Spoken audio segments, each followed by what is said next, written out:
నమస్కారం రాంప్రసాద్ గారు. రాంప్రసాద్ గారు, మనం ఎర్లియర్ వీడియోలో రిటైర్మెంట్ అండ్ ఎర్లీ రిటైర్మెంట్ గురించి మాట్లాడుకున్నాం.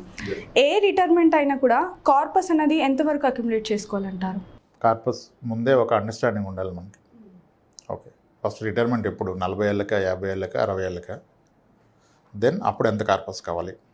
ఎంత కార్పస్ కావాలంటే రెండు విషయాల మీద డిపెండ్ ఉంటుంది. ఒకటి, కార్పస్ ఎంత కావాలనేది ప్రైమరీ, అప్పుడు మీకు నెలకు ఎంత ఖర్చులు కావాలి అది కదా, దాన్ని బట్టి కదా corpus. And second question, post retirement మీరు ఎన్ని ఏళ్ళు బ్రతుకుతారు, మీ జీవితకాలం ఎంత ఉంటుంది, ఆ రెండు ఉండాలి కదా. ఓకే, ఇప్పుడు టూర్కి వెళ్తే 10 days టూర్కి వెళ్తే 10 days సరిపడా ఫుడ్ పెట్టుకోవాలి.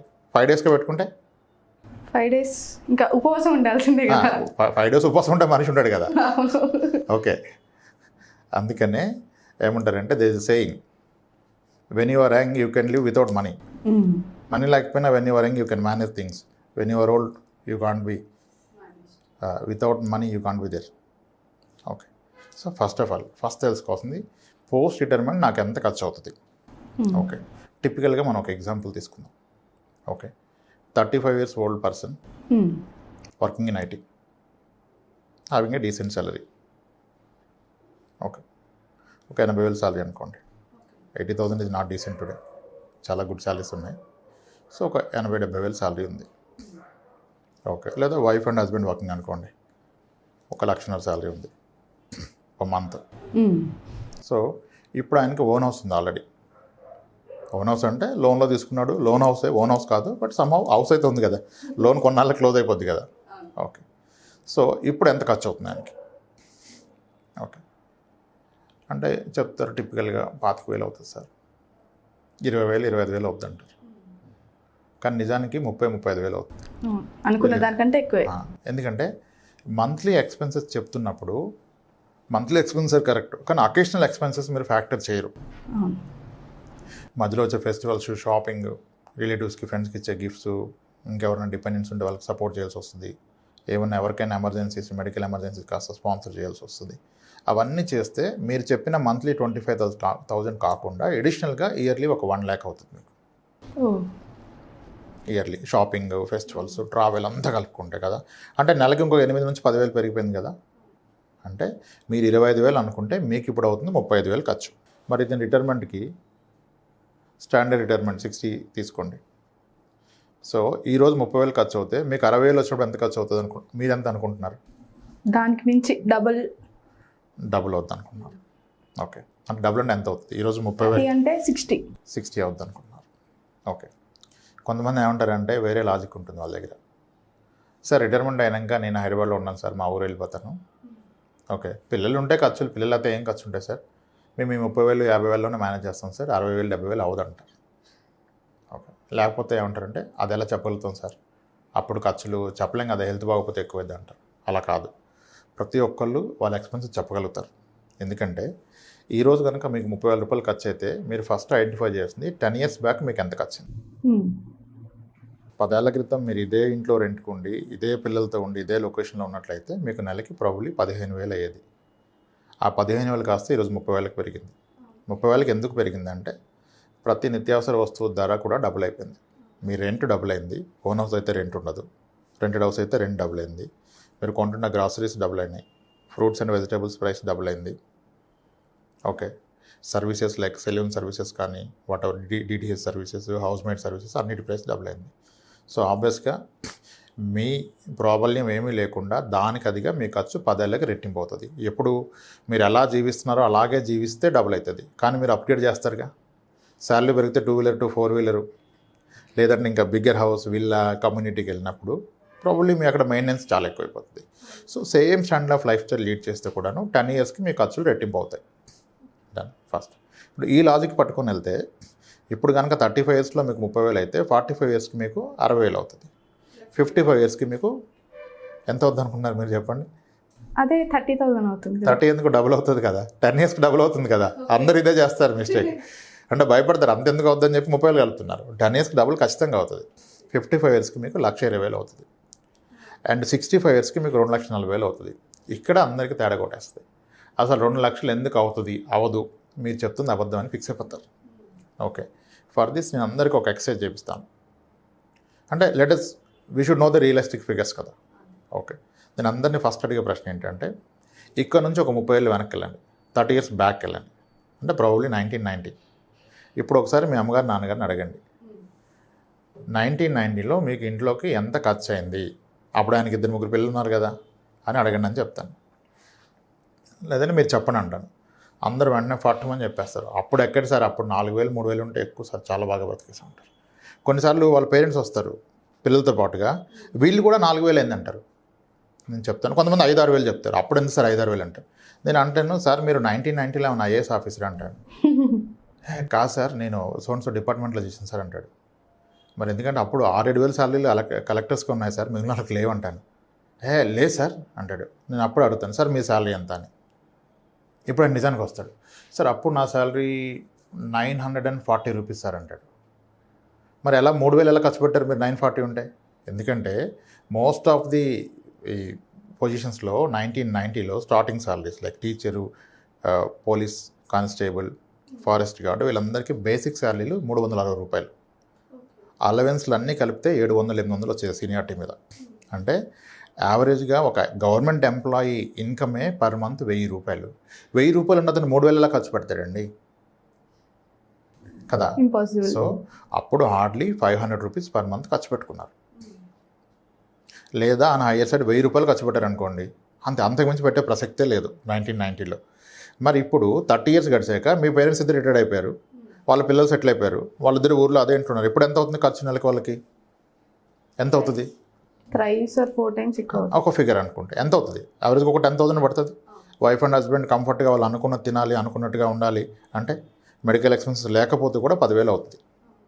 అంటే ఇప్పుడు ఏం జరిగింది ఈ కేసులో? 1,000 రూపాయలు for the entire family, 2-3 kids, wife, husband, వాళ్ళ పేరెంట్స్ ఉంటే 1,000 రూపాయలు అద్భుతంగా బ్రతికేశారు. ఈరోజు ఇద్దరు బ్రతకాలంటే 10,000 అవసరం పడింది. This all in the span of 30 years. ఇది ఏ బుక్ నుంచి మనం తీసుకోవట్లేదు, దిస్ అవర్ ఓన్ లైఫ్. మరి అదే రూల్ మనకు అప్లై కదా అవుతుంది. 30 yearsలో మీ నాన్నగారి ఎక్స్పెన్సెస్ పిల్లలు సెటిల్ అయితే 10 times పెరిగినప్పుడు మీ ఎక్స్పెన్సెస్ కూడా 10 times పెరుగుతుంది రాబోయే 30 yearsలో. అంటే ఈరోజు 30,000 ఖర్చు అయితే 30 సంవత్సరాల తర్వాత మీ పిల్లలు సెటిల్ అయితే మీకు నెలకి 3 లక్షలు ఖర్చు అవుతుంది. నెలకి 3 లక్షలు.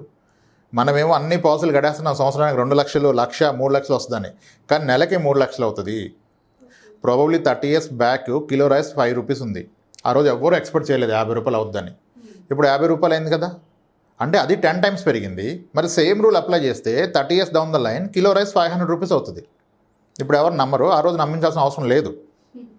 Okay, so first of all every 30 yearsకి మీ ఎక్స్పెన్సెస్ 10 times పెరుగుతాయి.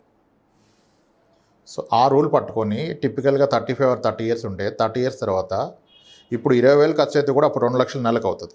అంటే మీకు కావాల్సిన సంవత్సరానికి 24 లక్షలు. ఓకే, లేకపోతే ఏం చేస్తారు, అందరు అటల్ పెన్షన్ యోజనలో 5,000 వస్తుందని కడతాడు, ఇంకేవో కట్టేస్తాడు, ఎల్ఐసి పాలసీలు కడితే, ఇన్సూరెన్స్ పాలసీలు కట్టేస్తే పోస్ట్ రిటైర్మెంట్ సంవత్సరానికి 2 లక్షలు వస్తుంది అనుకుంటాడు. నిజానికి వస్తుంది, అవి గ్యారంటీడ్ ప్రొడక్ట్స్ ఇస్తాయి, కానీ 2 లక్షలు సంవత్సరానికి వస్తే నీకు నెలకి 2 లక్షలు ఖర్చు అయితే ఎలా? అది కదా. So first of all post retirement మీకు సంవత్సరానికి ఎంత ఖర్చు అవుద్ది, నెలకి ఎంత ఖర్చు అవుతుంది, సంవత్సరానికి ఎంత ఖర్చు అవుతుంది, ఇది first point. Next most important point ఏంటంటే అందరూ మిస్లీడ్ అయ్యేది, 60 ఏళ్ళ తర్వాత ఎన్ని ఇయర్స్ బ్రతుకుతారు మీరు? మీరైతే ఎంత అనుకున్నారు? లైఫ్ ఎక్స్పెక్టెన్సీ ఎంత ఉంటుంది? 60 ఏళ్ళు దాటిన వ్యక్తి ఎన్ని ఇయర్స్ బ్రతుకుతాడు? మనం చెప్పుకునేదే 60 to 65 కదండి. 60 ఏళ్ళు దాటిన తర్వాత అంటే ఒక 5 years. 5 years అంటారు. అంటే ఇప్పుడు 65 వాళ్ళు ఎవరు ఉండకూడదు ఇక్కడ. అలా అని కాదు, బట్ అంటే రీజన్ ఏంటి? 60 ఏళ్ళే ఉండడానికి గల రీజన్ ఏంటి? వర్క్ స్ట్రెస్ కావచ్చు, పొల్యూషన్ కావచ్చు, హెల్త్ ఇష్యూస్ కావచ్చు, ఇప్పుడు ఉన్న సిచ్యుయేషన్స్ కావచ్చు. ఎస్, సో డిసీజెస్ బాగా పెరిగిపోయాయి, హైలీ పొల్యూషన్ ఎన్విరాన్మెంట్కి వచ్చేసాము, విపరీతమైన వర్క్ ప్రెజర్ ఉంది, కాబట్టి అంత 70 ఏళ్ళు 80 ఏళ్ళు ఉండే అవకాశం లేదనుకున్నారు. This is the biggest misconception people are having. Reality ఏంటంటే జస్ట్ గూగుల్లో టైప్ చేయండి life expectancy of Indians life expectancy అని కొట్టండి, which is from the government site నుంచి WHO నుంచి మీకు స్టాటిస్టిక్స్ వస్తాయి. 1960లో యావరేజ్ లైఫ్ ఎక్స్పెక్టెన్సీ 40 years. 1960లో ఇండియన్స్ యొక్క యావరేజ్ లైఫ్ ఎక్స్పెక్టెన్సీ 40 years. 2000 నాటికి అది 60కి వచ్చింది. Today we're at 70 years. అంటే ఏం జరుగుతుంది? Graph slowly it's going up. అంటే ఇంకొక 20 ఏళ్ళు పోతే ఇప్పుడున్న లైఫ్ ఎక్స్పెక్టెన్సీ 70 కాస్త 80 అవుతుంది. వెనేసే యావరేజ్ లైఫ్ ఎక్స్పెక్టెన్సీ అంటే ఏంటి? అందరూ 80 ఏళ్ళు బ్రతుకుతారని కాదు, ఉన్న 100 మందిలో 50 మంది 80 ఏళ్ళు బ్రతుకుతారు. ఇంకొక 25 మంది 80 ఏళ్ళ కన్నా ఒక 10 ఏళ్ళు ఎక్కువ బ్రతుకుతారు. 25 మంది 10 ఏళ్ళు తక్కువ బ్రతుకుతారు. మరి మీరు రిటైర్మెంట్ ప్లాన్ చేస్తే బెస్ట్ కదా ప్లాన్ చేయాల్సింది. ఈరోజు యావరేజ్ లైఫ్ ఎక్స్పెక్టెన్సీ 70 ఇయర్స్ ఉంది. వీతన్ రిటైర్మెంట్కి వెళ్ళే నాటికి యావరేజ్ లైఫ్ ఎక్స్పెక్టెన్సీ 80-82కి వెళ్తుంది. ఇప్పుడు మీరు లైఫ్ ఎక్స్పెక్టెన్సీ ఆఫ్ యూరోప్ కానీ యూఎస్ కానీ కొడితే దే ఆర్ ఎట్ 80-81. కాబట్టి most of the people live beyond 90 there. అంటే రాబోయే 20 ఏళ్ళలో మనం కూడా ఆ స్టేజ్కి వెళ్ళిపోతాం.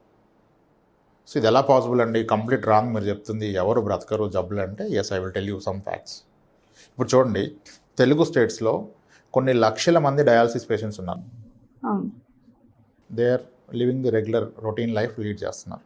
ప్రొసీజర్కి వెళ్తారు, వస్తారు, బేస్డ్ ఆన్ ది కండిషన్ బట్టి weekly, monthly, whatever it is. మరి ఆ డయాలసిస్ అనే ఒక ప్రొసీజర్ లేకపోతే ఈ లక్షల మంది ఎక్కడ ఉంటారు? ఉండరు కదా. అంటే మెడికల్ అడ్వాన్స్మెంట్ వలన వాళ్ళు they are able to survive their life. Similarly ఇప్పుడు చాలా ఆర్గనైజేషన్లో బిలో 40 ఇయర్స్ వాళ్ళకి హార్ట్ ఇష్యూస్ వచ్చి స్టంట్ అయింది అంటున్నారు. మరి ఆ స్టంట్ అనే ప్రొసీజర్ లేకపోతే వీళ్ళు ఎవరు ఉండరు, వేరే వాళ్ళకి జాబ్ వచ్చేసేది. ఈ స్టంట్ అయిన వ్యక్తి ఏం చేస్తాడు? నెక్స్ట్ డే 2 డేస్లో డిశ్చార్జ్, 1 వీక్లో వాకింగ్ స్టార్ట్ చేస్తాడు.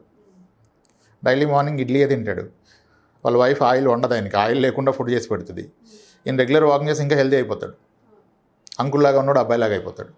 యాక్చువల్గా స్టంట్ అవడం వల్ల హెల్దీ అయిపోతాడు. అంటే ఈ will come to regular track వచ్చేస్తున్నాడు. ఇంకా అదే ఆ ప్రొసీజర్ లేకపోతే, ఆ టెక్నాలజీ డెవలప్ అవ్వకపోతే, అంటే డిసీజెస్ రావని ఎక్కడా చెప్పట్లేదు. ఎన్ని డిసీజెస్ వచ్చినా డెత్ రాదు. టెక్నాలజీ ఎంత పెరిగింది, హెల్త్ కేర్ టెక్నాలజీ. సో మన తాతలు అందరూ చనిపోతే కాజ్ ఆఫ్ డెత్ తెలియదు, ఎందుకంటే ఆ రోజు డిసీజెస్ ఉన్నాయి కానీ డయాగ్నోసిస్ లేదు. ఈరోజు ప్రతి డిసీజ్కి డయాగ్నోసిస్ వచ్చింది, ర్యాండమ్ చెకప్స్ వచ్చినాయి, మాస్టర్ చెకప్స్ వచ్చినాయి. We're identifying. బ్రెయిన్ స్ట్రోక్ వచ్చి పారాలసిస్ వస్తే కూడా మనం మళ్ళీ కూర్చోబెట్టేస్తున్నాం, ఆయన నుంచోబెట్టేస్తున్నాం. మళ్ళీ 10 years 15 years regular life, usual life. So technology పెరుగుతున్న కొద్దీ మీకు జబ్బులు రావని ఎక్కడ చెప్పట్లేదు, పొల్యూషన్ లేదని చెప్పట్లేదు. అన్నీ ఉన్నా మీ లైఫ్ ఎక్స్పెక్టెన్సీ పెరుగుతుంది. సో ఎర్లీగా చనిపోతే రిస్క్ కాదు, ఎక్కువ కాలం బ్రతకడమే పెద్ద రిస్క్. అది ఖచ్చితంగా జరుగుతుంది. Be prepared for that.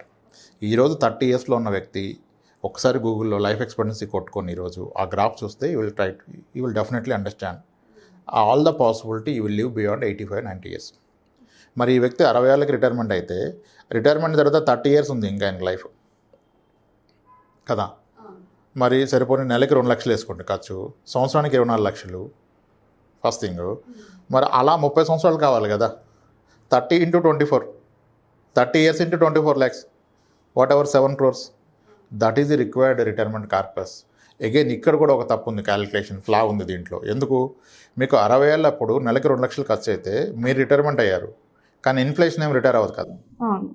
Inflation ఏం రిటైర్ అవ్వదు కదా. మీకు 70 ఏళ్ళు వచ్చినప్పుడు అదే ఖర్చు మీకు నెలకి 4 లక్షలు అవుతుంది. సో ఇది వింటే భయం వేస్తుంది. కానీ దీన్ని ఎలా ట్యాకిల్ చేస్తాం? How do we plan our retirement అంటే that will only happen when you do a proper financial planning.